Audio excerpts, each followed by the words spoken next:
views expressed on this program are those of the hosts, guests, and callers, and are not necessarily those of this station, its management, or other advertisers.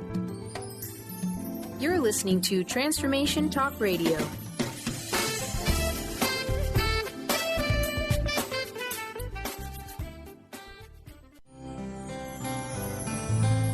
Welcome to the transformative show, We Carry the Light, with host Dr. Susan Allison, the show that inspires you to find the light within and shine your light in the world. Who are you right now? And who do you want to be? What is it that makes you happy, helps you feel fulfilled, and living your purpose? Tune in and let Dr. Susan help you discover that you carry the unique light that only you can shine. Now, here is your host, Dr. Susan Allison. Hi, everyone, and welcome to We Carry the Light. And yes, I'm Dr. Susan, and as I say every week, I am so glad that you're here, either live or listening to the archive show. So today, what is new in your life? And how's your week going? Which I always ask you, and I hope it's magnificent. For me, I'm so thrilled. It's raining. It's raining in Central California. We've been in a 2-year drought. They say we are going to have an El Nino year, and it's already started here. It started yesterday, which is the last day of September. It's raining. And so I've been going outside and turning my face up to the sky and letting rain fall into my mouth and just really, really embodying the rain, which we need so desperately here in California. And I just I feel so grateful that it's finally here. So when was the last time that you were able to stop the merry-go-round of your life, step off, and truly experience something, not just with your mind, but with your body, your senses, and your feelings? And I hope you'll schedule some free time to be fully present. And I laugh when I say that, and a friend and I once said, let's schedule some free time together. And we looked at each other. It was so ridiculous that in such a frenetic world, we have to schedule spontaneity, which is ridiculous in itself. What a paradox. So anyway, I hope that you will take some time to be rather than to do, and to allow yourself fully to be in the moment, moment to moment, with your breath, like a breeze, like a dance. So yesterday, I walked with my sweetheart on an empty beach. And some of you, I'm sure your ears are pricking up that I said sweetheart, since you know that I have been widowed. My husband transitioned a few years ago. And yes, I have met someone. And it's delicious. It's that merging, that first stage when everything is perfect and you're in this beautiful relationship, and I'm so enjoying it. So we were walking on this empty beach yesterday in the early morning, and there were rain clouds above, and the sea was calm, glassy, and silver. And not only that, but we looked out and there were dolphins leaping. There were pairs of dolphins, these beautiful mated dolphins. There were pods of dolphins. And here in California, we have a lot of whales, humpback whales right now, right offshore. And these dolphins were right in the first waves. They were so close to shore. It was unbelievable. And they were fishing. They were eating. And it was so fun to watch them. And that's what dolphins do. Dolphins have fun. Spinner dolphins spin up in the air, and they love to be in the wake of a boat, and we can learn so much from them, and we can learn so much from creation, from nature. So besides walking on beaches, which is not all I do, even though it's wonderful, I've been reading Philip Shepard's remarkable book, New Self, New World. And one of my favorite passages is one which really describes what I was just telling you about yesterday that I experienced.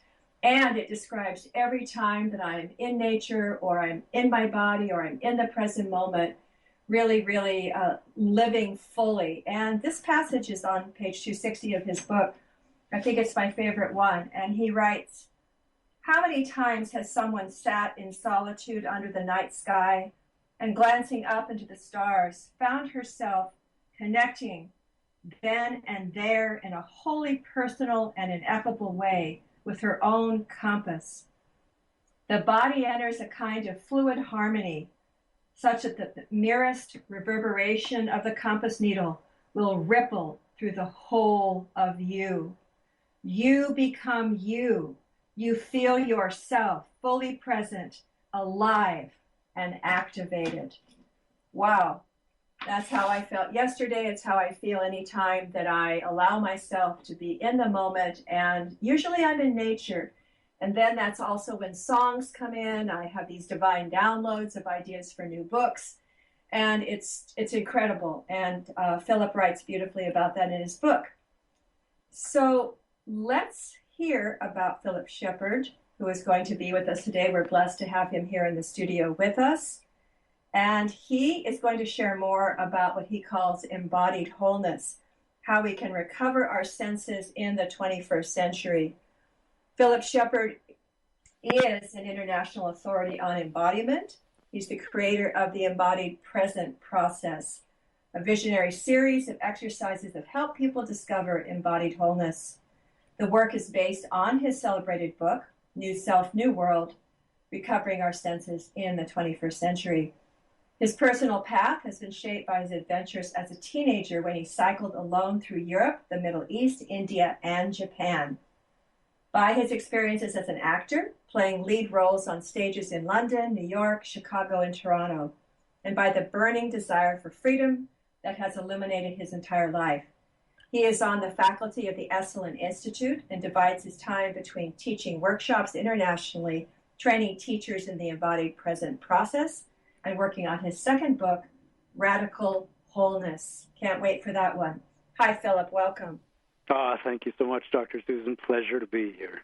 Thank you so much for being here. So I always start with the personal. My listeners love it when they can hear the stories behind the story. And I'd love for you to start with your journey to this book and through the book. And what's been your experience and discoveries that led you to write it?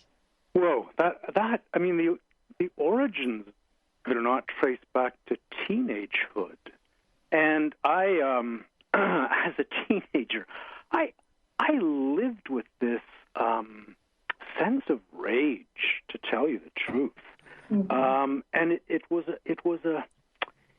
a rage at the ways in which the culture around me was, in a sense, violating my being, my sense of aliveness. I could feel my thinking kind of being funneled down these well-worn grooves. And I fought it and realized I was just going to succumb unless I did something a little drastic. So when I was 18, I went to England and bought a bicycle and set off on it for Japan. And I cycled through Europe and the Middle East and India and eventually through Japan itself. And what that did for me was it took me through so many different ways of understanding what it means to be human.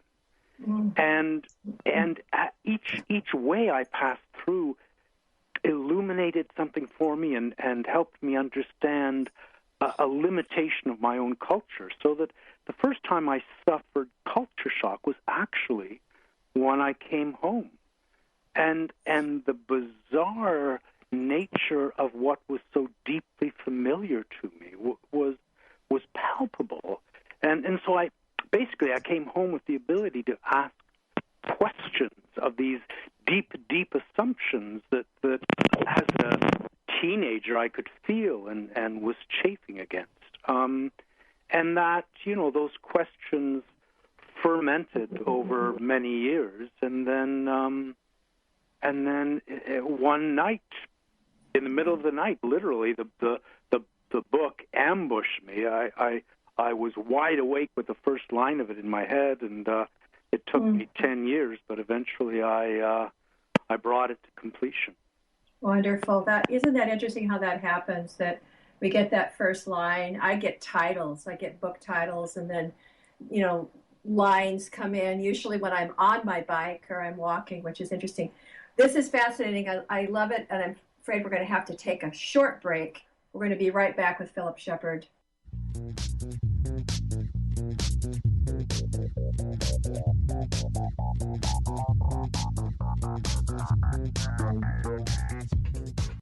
Are you interested in schools that inspire, excite, and encourage our kids to step beyond what they thought was possible? The Access Possibility School is enrolling now. Students in grades K through 8 are welcome to our virtual classroom. Classes start September 8th. For more information about the Access approach, teachers, enrollment, and what makes us different, visit accesspossibilityschool.com. That's accesspossibilityschool.com. Let the transition begin. Tune in to the hit show, Majestic Insights Radio, Success for Life's Transitions, with host Carrie Keith. Carrie is a gifted intuitive coach, healer, and teacher who will lead you through her empowering techniques of ancient wisdom and awareness so you can live your happiest, healthiest, and most vibrant life. Let Carrie teach you the tools of transformation that will help you experience success for all of life's transitions. To learn more about Carrie, visit www.majesticinsights.com.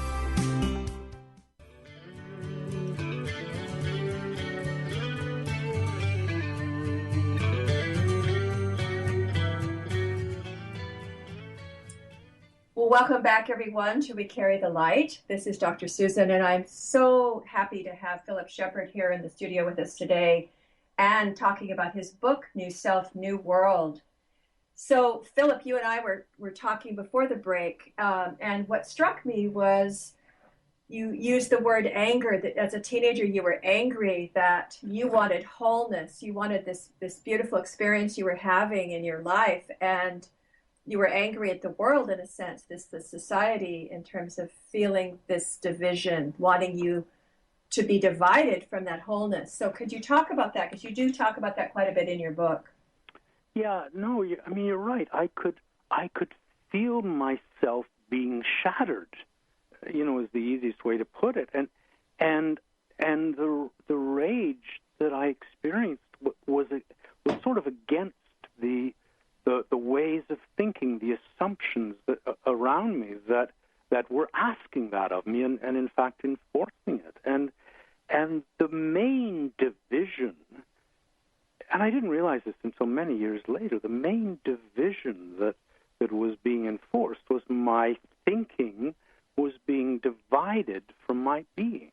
Yeah. And what I mean by that is, we're taught that we can think more clearly if we sort of leave the sensations of the body and move into the head where we don't feel anything and we're not distracted by all that noise from the body below. And so we learn to do that. We learn to divide our thinking from our being. And that, I think that's the primary wound of our culture. It's something we all carry around within us. And so we live in our heads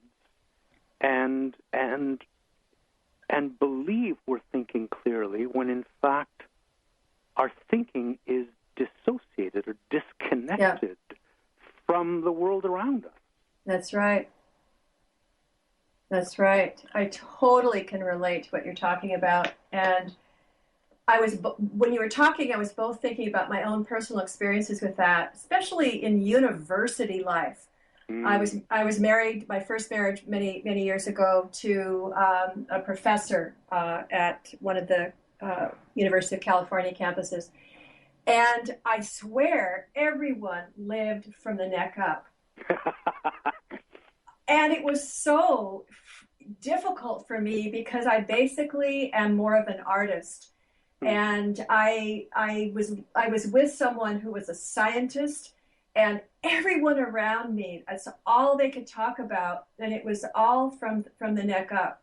And they wondered why they only accepted students based on their GRE scores, and they wondered why they had people come in who actually, they had some very, very seriously disturbed people that they accepted. They weren't looking at the whole person at all.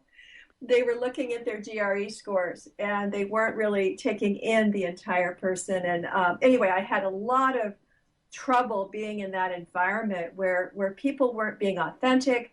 They weren't really talking about their feelings. They weren't really seeming to even be happy. So I don't know whether you can relate to having been in situations like that as well. Oh, I'm in situations like that every day to one extent or another, and that, you know, that focus, it's such a useful one to reflect on, because it shows up how we have chosen to define our intelligence. Mm-hmm. And, you know, we think we're so intelligent, and you look around and you realize we're not living in an intelligent manner. How intelligent are we? But the problem is we've defined human as the ability to reason in an abstract fashion.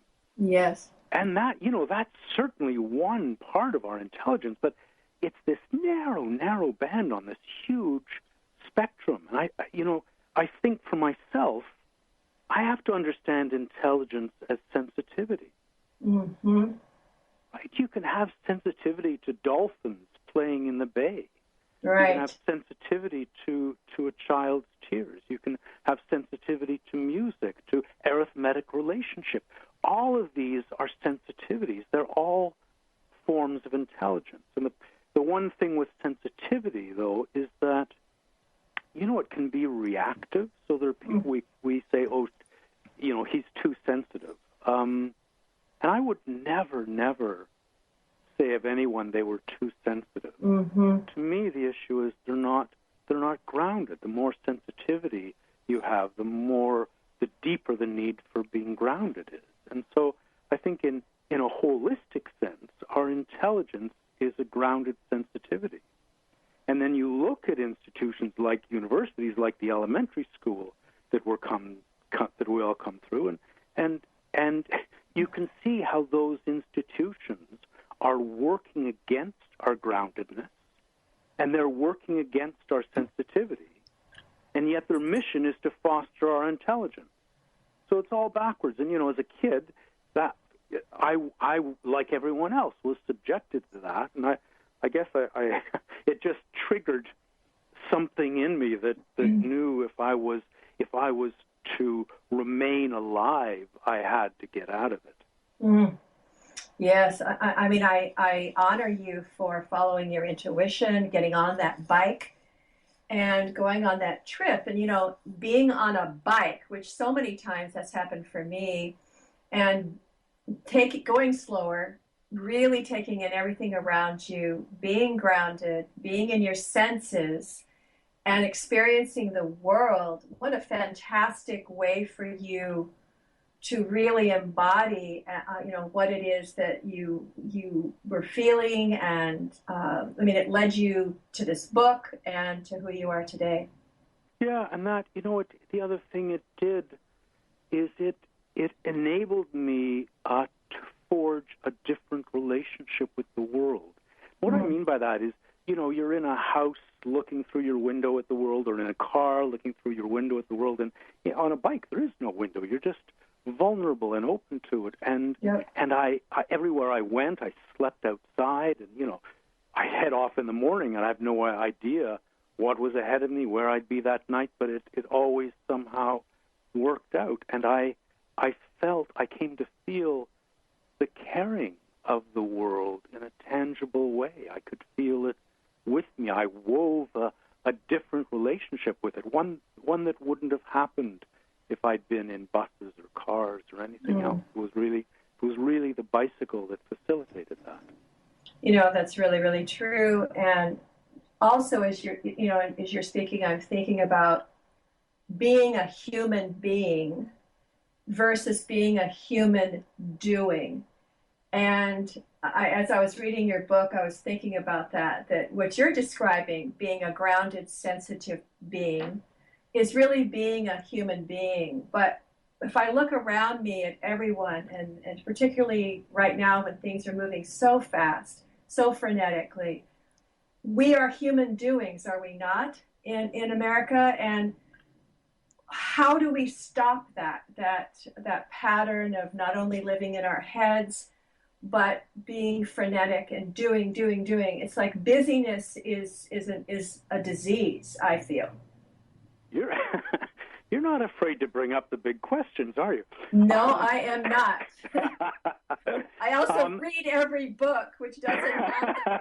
I go on radio shows. Sometimes people haven't read my book at all. Oh, yeah. Well, to me, all of that you've described comes back to a single thing, which is a principle that informs all my work, that the way we relate to the body determines how we relate to the world. The way we relate to the body is like the template for all of our other relationships. So our relationship with the body is a top-down relationship. Mm. And so all of our other relationships tend to be top-down, where we're trying to grasp at ideas to fix our situation.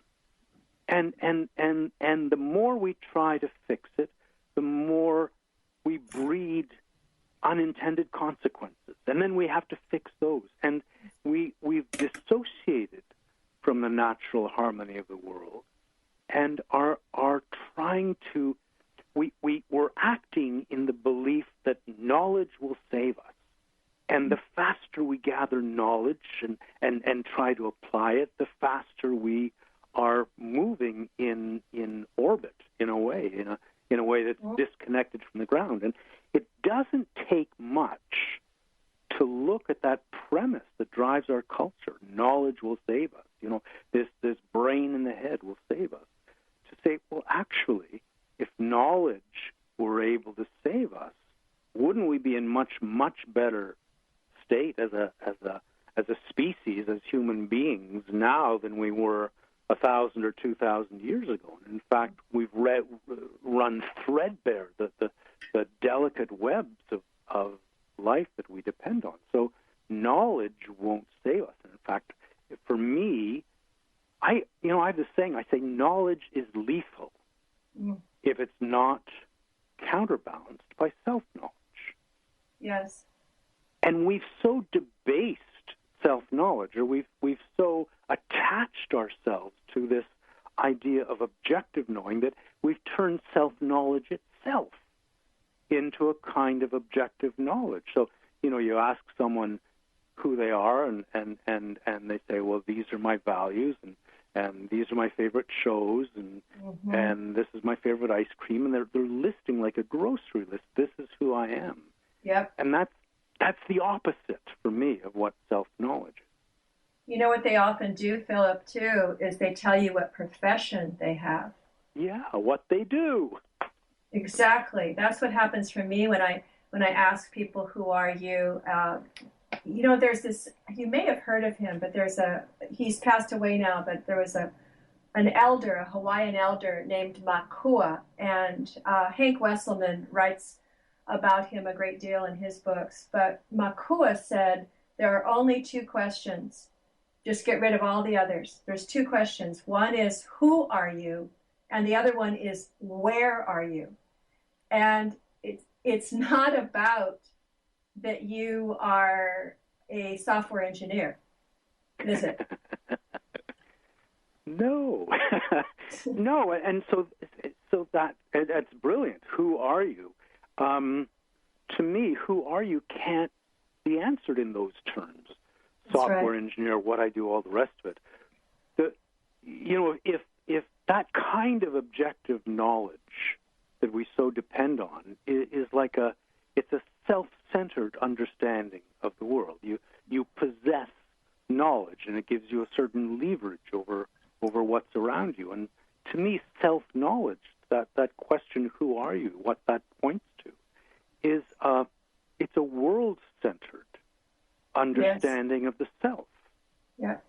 And it's only as you come into relationship with the world around you, which comes back to that where are you question. Yeah.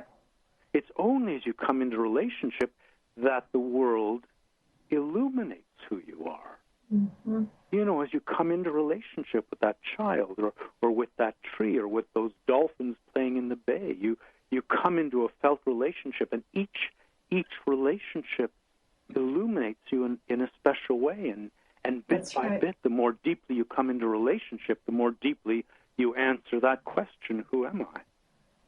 You're so right. That the other thing that's coming up for me as you're talking is when you feel part of the world, when you feel that you found your place in it and you're part of it, you're one with it, excuse me, there is no separation, because you see what happens when we live from the neck up, when we live only in our heads and thinking knowledge is all there is.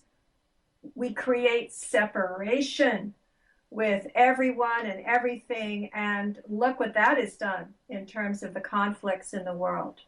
Yeah, you cannot be disconnected from your body and be connected to the world around you.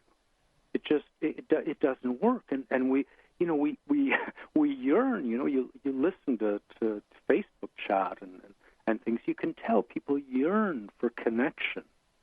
But That's right. But even the paradigms we rely on to restore that connection are corrupted by the view from living in the head. So people are told to listen to your body, and it sounds so nice as a way of coming back home to yourself. But you think about the metaphor, listen to your body, and it's virtually saying, under those words is the message, well, you're in one room, and your body is in the room beside you, and you're separated from it by a wall, and it's prudent once in a while to put your ear to the wall to find out what's going on the other side.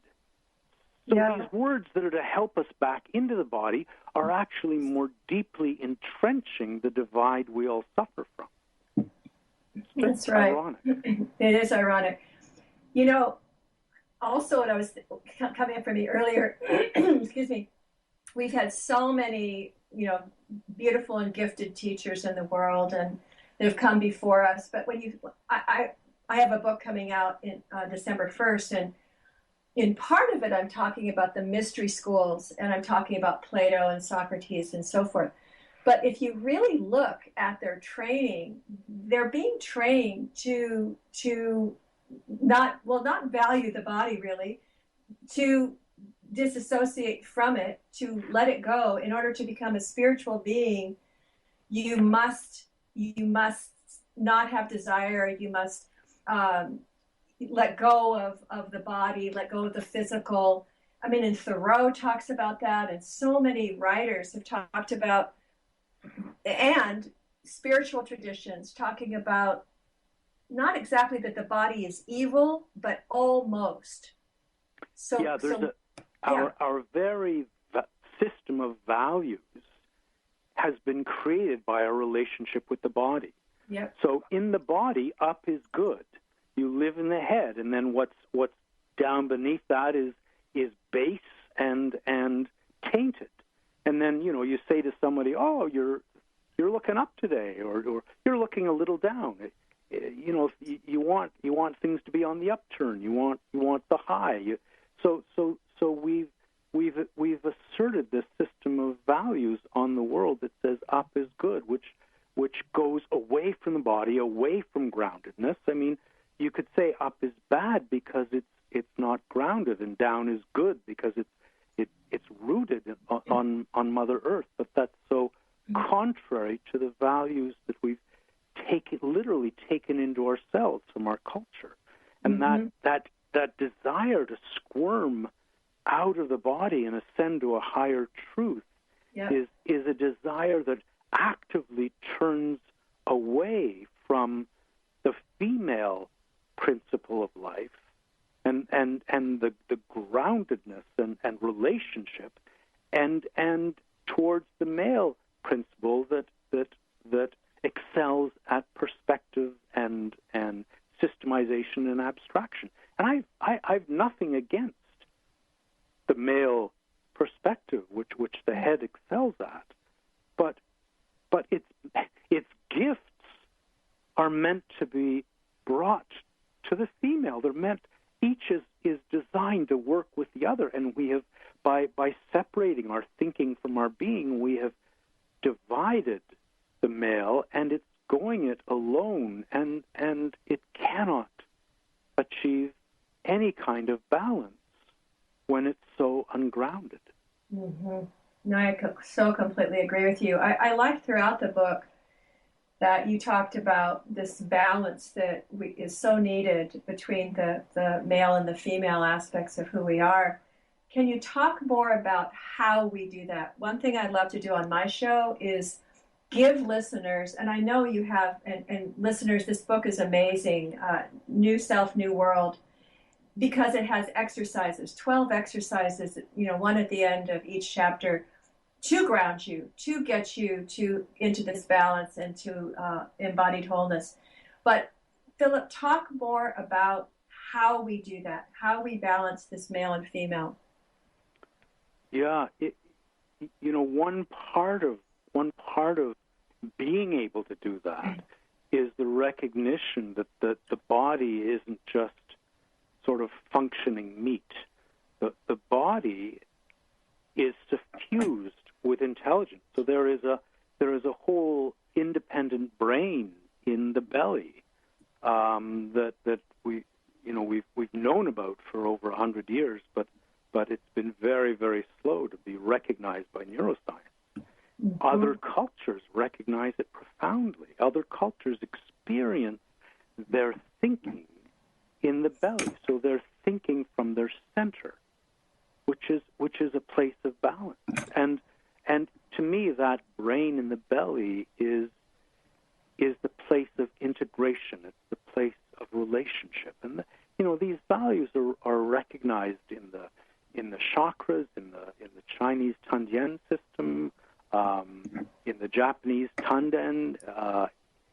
It's known, but because we think of that area of the body as just intestines, we don't have a bridge for ourselves to recognize there is a locus of intelligence there that yes. can bring us home to ourselves. And so, we remain stuck in our heads. So we actually experience our thinking in the head.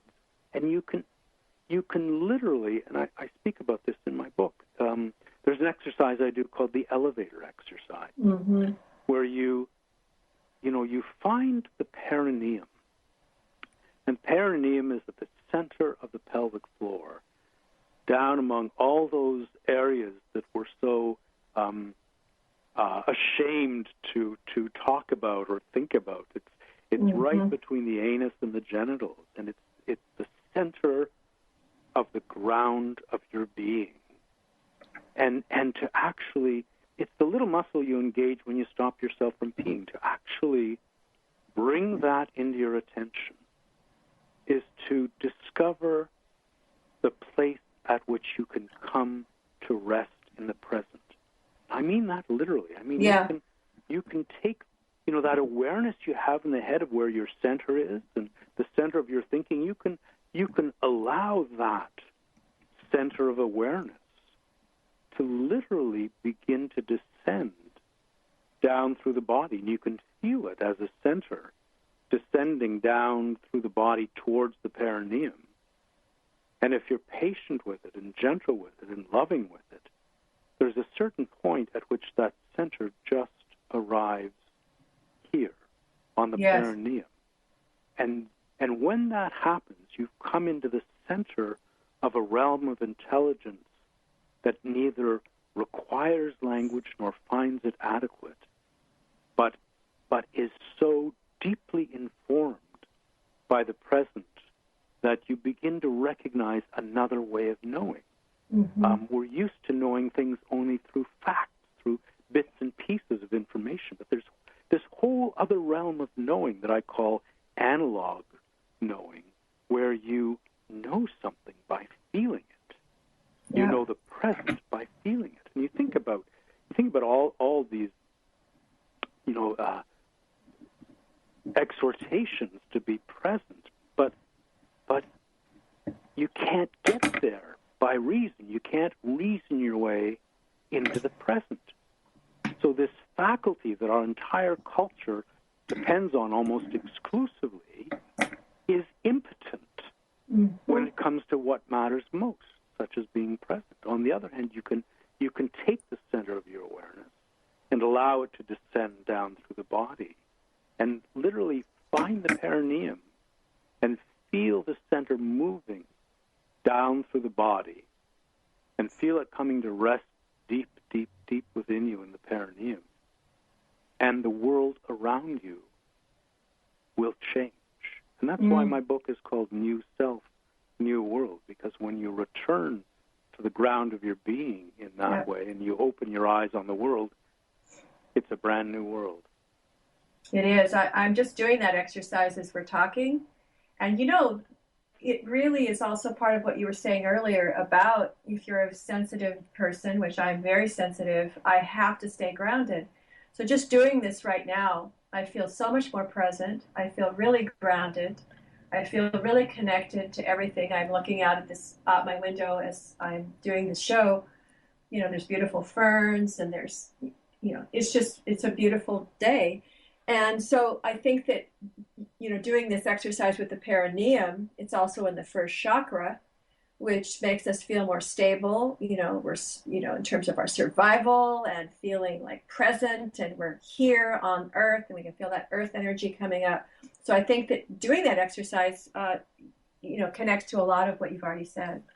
Yeah, and what you were saying earlier about the frenetic pace that we live at and all that, well, you cannot bring the mind to rest without bringing the body to rest. And you can't bring the body to rest if you're stuck up in the head. So that very simple thing of dropping your awareness down to the ground of your being and coming to rest in the present in that way brings mind and body to rest without having to work at it at all. It's just a shift of awareness. Yeah, it's no work. And you're being, you're in it. Yeah, you're allowing it to happen. And my gosh, I think each of us yearns for the experience of wholeness, but it's like a catch-22, because so wholeness is only something you can surrender to. You can't create it for yourself. Wholeness is the nature of the universe. So you can only surrender to what is in that regard. But you know, this idea of all you have to do is surrender is missing half of the equation, because surrender requires security. Mm-hmm. And the security, I honestly think as human beings there is only one security we ever have, and that's the security of your being. Mm. And to live up in the head is to be divorced from that security, and that simple thing of coming back down through the body to rest on the ground of your being gives you the security that facilitates the surrender. I love that. I think it's true in lots of things. It's true in new relationships that I'm going through, you know, that surrender requires security and trust and all of that. But I love really trusting the body and feeling that groundedness. And I love what you said a bit earlier. You said, I know something by feeling it.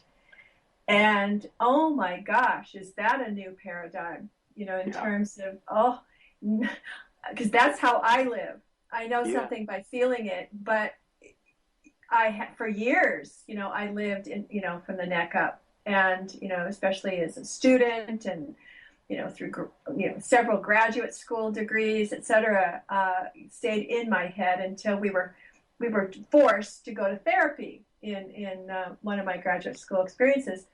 And I'd never been to therapy. And I realized I had intellectualized every single thing that had happened in my life, especially in my childhood and my family.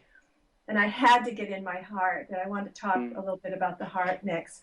But I needed to get in my body. I needed to get in my heart. And there were floods of tears, and there were memories, and there were, you know, things coming up for me once I moved that 18 inches from my brain down into my heart center and into my belly.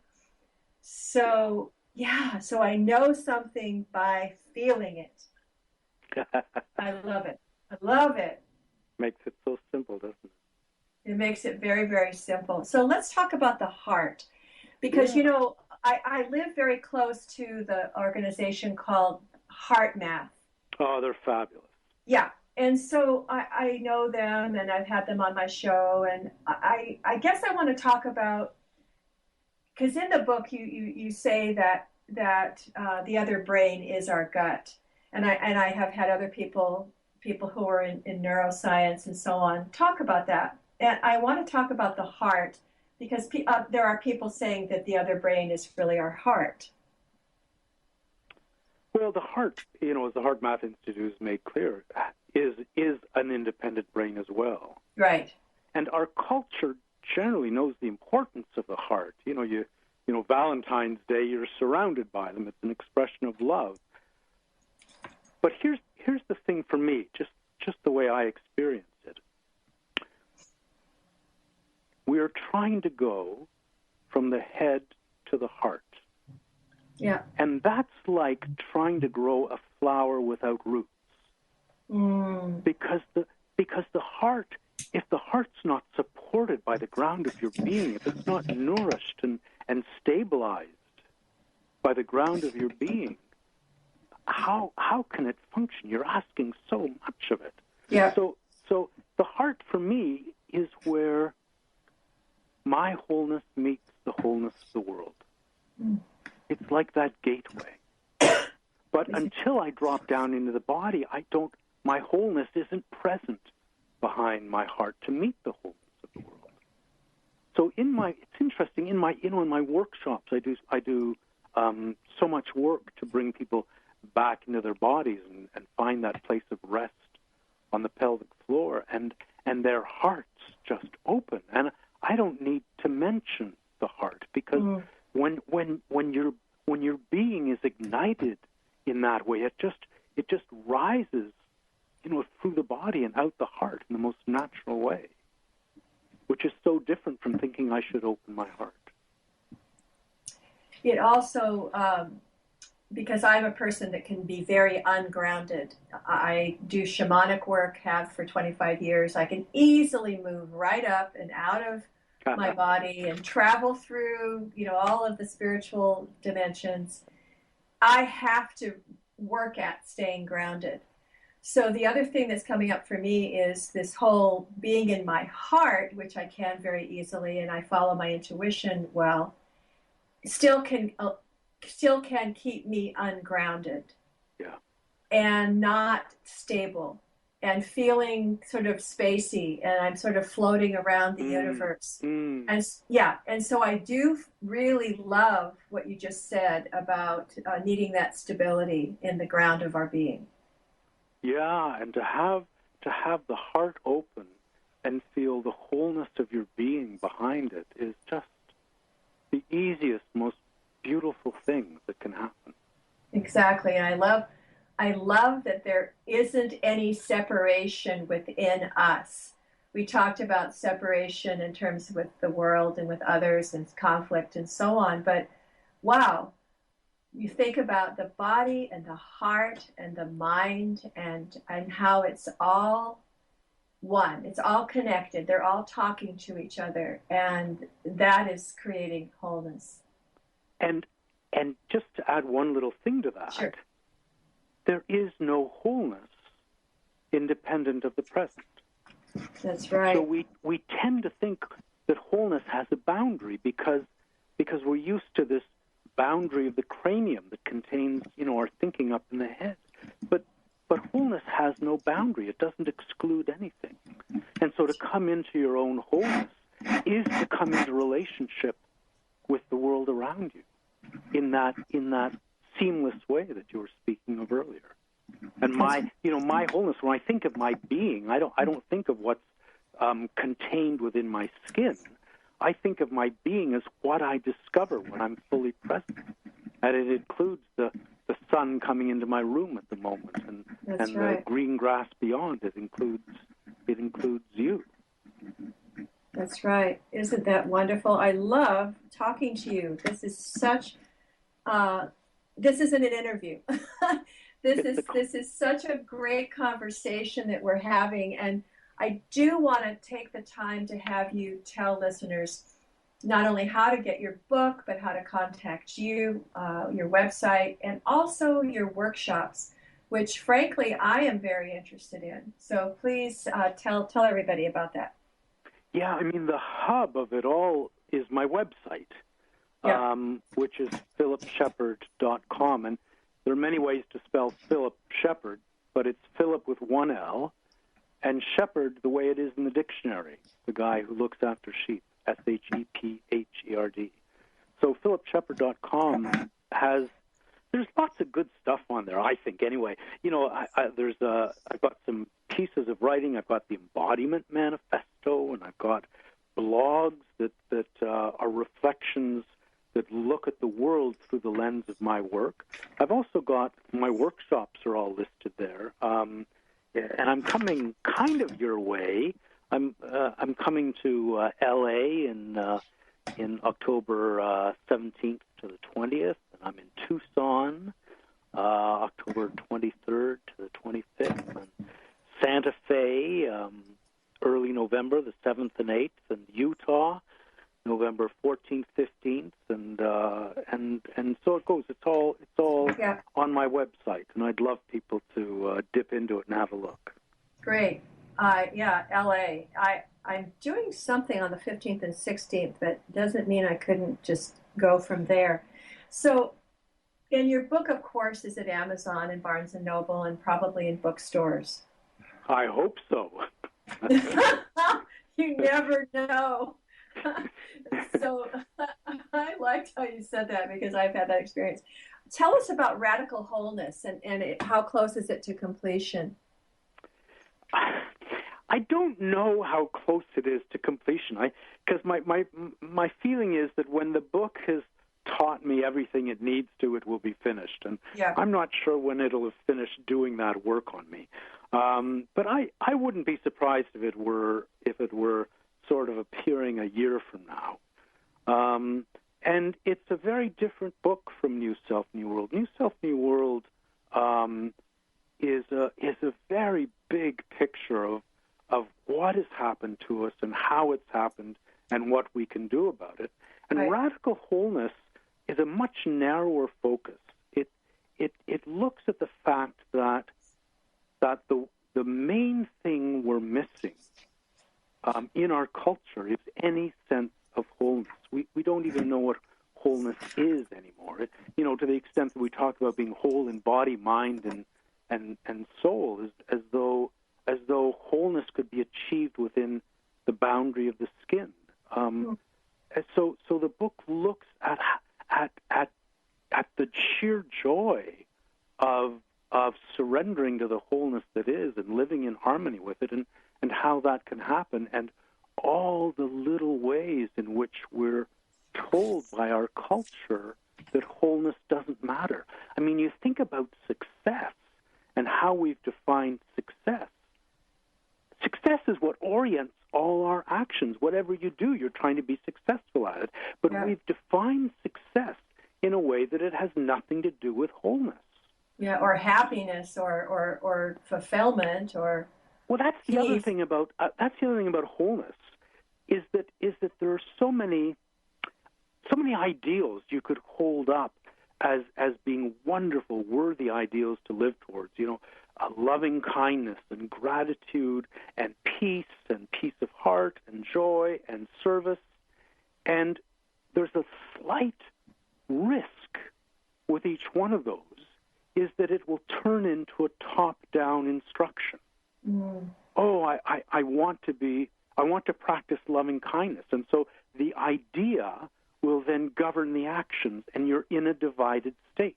With wholeness, you can only surrender to wholeness. It's about softening beyond all division. But when you arrive in your own wholeness, you can't be other than compassionate. You can't be other than at peace with yourself and the world. And so it just simplifies everything. And towards the end of your book that we're talking about, New Self, New World, you talk about gentleness. And I think that your ending of this book is a segue into your Radical Wholeness book. I like that. I've never thought of that. Yeah. That's very nice. Yep, because you're speaking of gentleness, and someone might say, well, what does gentleness have to do with this? But it has everything to do with, you use the word softening. Mm. So I love that, and I'm anxious for the new book. One thing I wanted to mention, my show is called We Carry the Light, and you talk about, knowledge is endowment in this book. So what do we do to bring more light into the world? Like, how can our wholeness help what is happening in the world, which I have lots of futurists on my show that are some of them positive, but some of them seeing that our demise is at hand. Yeah. The in a way, the only issue for me is harmony. Mm-hmm. What is the darkness that is befalling us is the result of a complete lack of harmony. We stand as a species in opposition to the world. Now, harmony is the opposite of control. And we've sort of confused the two. We think we can make harmony happen, but no, harmony relies on felt relationship, which is why gentleness is so important. You move a baby's arm into a sweater, and you do it gently because you're feeling the baby as a whole. You're coming into harmony with the baby, but it's the same with the world around us. Until we drop into our bodies and know things by feeling them, we won't have any idea how to come into harmony with them. We won't feel the harmony that already exists in them. Very true. And so it's that other kind of knowing that can guide us. But at this point, everything we do is guided by ideas. Everything we do is a top-down instruction that is blind to the guidance of the present all around us at every moment. That's right. And I think this is why the exercises in your book are so important, because they bring us into that present moment. They bring us into our bodies. They bring us into being grounded. And then being able to know something by feeling it. Yeah.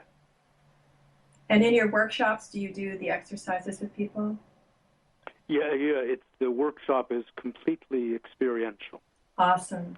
And it's like we just play with this, we play with that, and a lot of the workshop, it's a very, very safe environment because nothing can happen without that. And a lot of the exercises in the workshop are designed to show up little divisions in the body that we're often not aware of, and then people can soften through those. Wonderful. And it's such a beautiful thing to witness that happening. It keeps me going back time and again because it's just such a joy. Wonderful. Well, I can't wait. And if I can't do the one in LA, I think I'll do another one. And we've come to the end of the show, even though it always moves quickly when I have a guest like you, Philip. And just thank you so much for being on the show and for doing all that you do in the world. Big hug to you. It's been just such a pleasure having this time together. All right. Thank you. And please, my listeners, thank you for taking the time in your life for your own growth and your wholeness. Please join me next week to welcome Eleanor McCain, author of Breakthrough Solutions, who not only knows what the issues are and the challenges and crises in our world, but she knows how we can solve them. Let's focus on being positive and what we can do to change things. Until then, I'm Dr. Susan, reminding you that you carry the light. You've been listening to The Transformative Show, We Carry the Light, with host Dr. Susan Allison, the show that inspires you to find the light within and shine your light in the world. Who are you right now, and who do you want to be? What is it that makes you happy, helps you feel fulfilled, and living your purpose? Tune in every Thursday, 10 a.m. Pacific, and let Dr. Susan help you discover that you carry the unique light that only you can shine.